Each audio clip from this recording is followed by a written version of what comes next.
Bon, écoutez, je suis très heureuse de faire cette formation, cet échange plutôt entre nous. C'est une idée qui a été initiée parce qu'on a un travail de partenariat et collaboratif de très longue date avec Novartis, bien sûr. Essentiellement centré sur la pathologie myéloïde au départ et sur la LMC avec un long passé de ce côté-là. Et puis c'est vrai que vous arrivez progressivement sur la myélofibrose, sur les syndromes myéloprolifératifs qui sont donc Philadelphie négatifs. Et puis vous arrivez maintenant dans la greffe. Et donc ça c'est un monde que vous découvrez. C'est un monde assez spectaculaire et assez merveilleux. Et vous allez plus tard être plongé, parce qu'on espère que l'allogreffe de cellules souches hématopoïétiques va être remplacée par des cellules beaucoup plus intelligentes.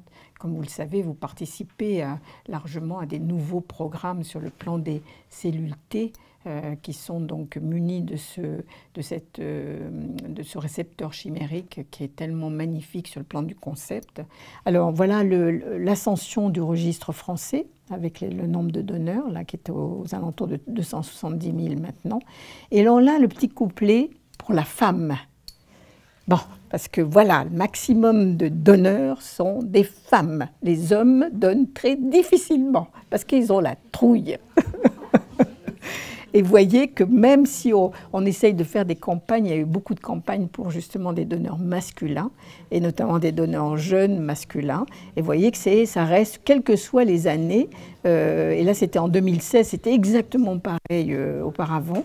Et on voit très bien l'évolution des choses, parce que la femme au départ a quand même aussi ses propres enfants, donc elle a un peu la trouille de donner, et puis ensuite là commence à s'installer la maturité et le fait qu'elle est un peu sortie des couches et de tout le reste, et donc là elle donne beaucoup.